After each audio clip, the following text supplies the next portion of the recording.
Coming up this morning, a story on the Goodwill fire. Good morning, it's Monday, March 5th. I'm Erin Harper, and you're watching the JHS Report. An open mic night is coming up next week. Good morning, I'm Nicolette Langdon.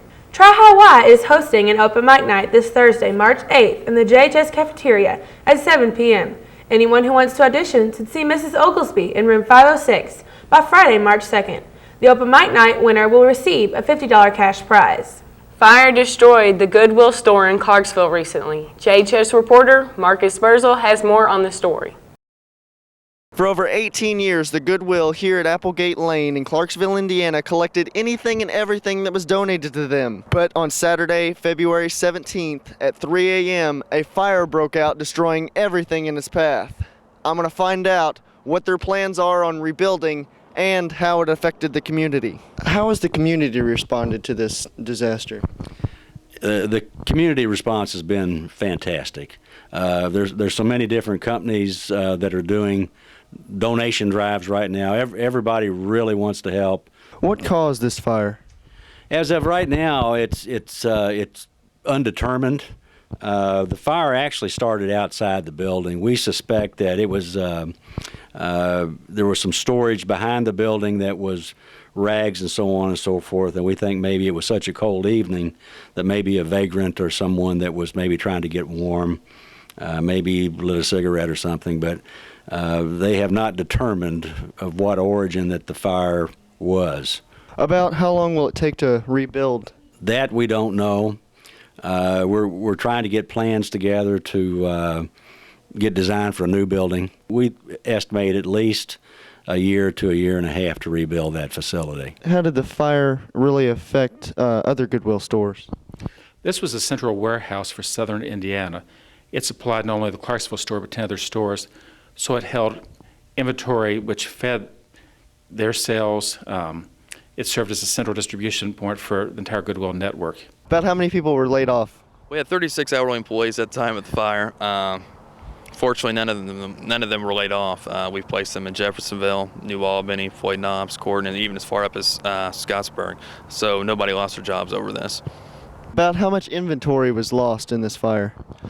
Basically, everything that we had, either on the sales floor or in the actual warehouse, is completely destroyed. Basically, all our clothing inventory, all our purchase items, everything's gone. But everything in the warehouse, as you can see, is practically gone, is gone. About how long will it take to rebuild?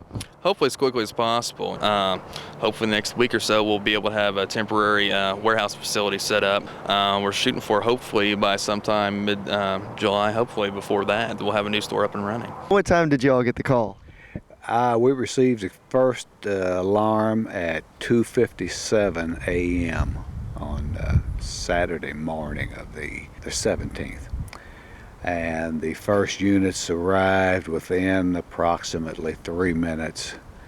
They were here by 3. About how long did it take to put out this fire?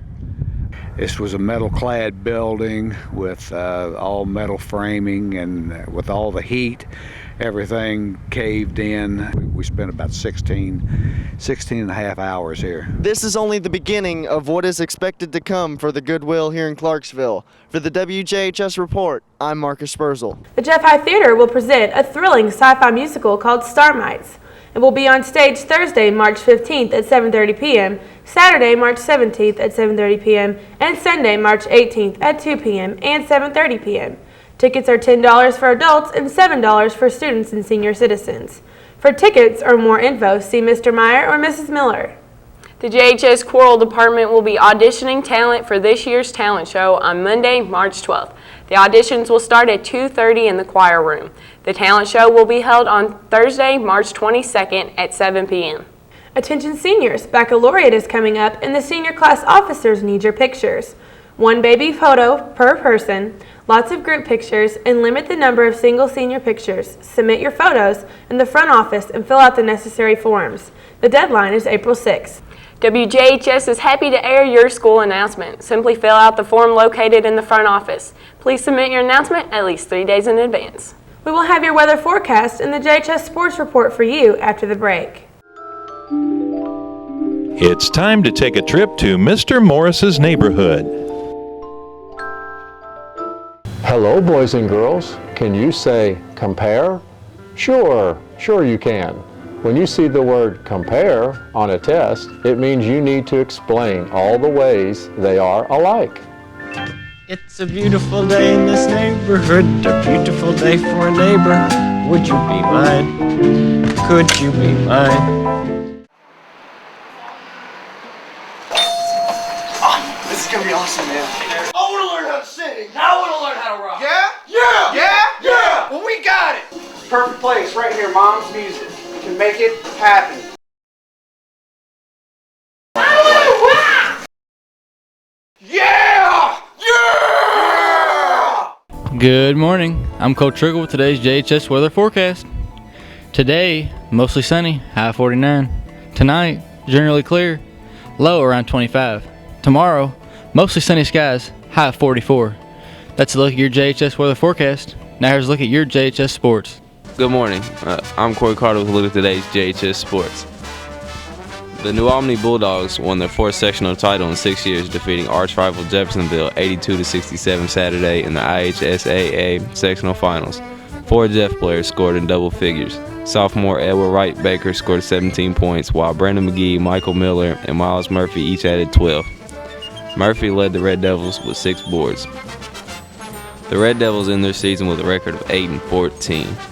The Jeffersonville Lady Red Devils gymnastics team failed to advance to regionals on Saturday. Individuals who advanced were Andrea Newcomb in vault and Ellie Carrico in beam and bars. The two will compete in Friday's gymnastics regional at Columbus East. Open gym and conditioning for girls soccer will start Thursday, March 8th from 6 to 8 p.m. in the auxiliary gym. Conditioning will be Tuesdays and Thursdays from 7 to 9 every week. This is for all returning players and interested players that are not in the spring sport.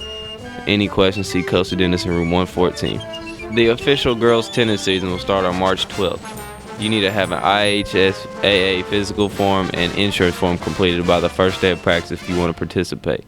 Open tennis for the week of the 5th will be the following times. Freshmen and sophomores 3 to 5, Monday and Thursday.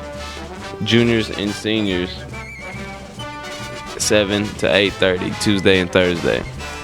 Softball trials will begin today. Anyone interested in trying out must have a physical and insurance form completed before they will be allowed to try out. Any questions? Please see Coach Schaefer. Tryouts will be held in the gym beginning at 2:45. And that's all for your Jeff Sports. Finally today, don't forget buses leave at 2:30 p.m. sharp to get to your locker and out the door quickly after school. Now you're up to date with the latest Jeff High news. For Aaron Harper, I'm Nicolette Langdon. Thanks for watching the JHS Report. I'm gonna take you by surprise and make you realize Amanda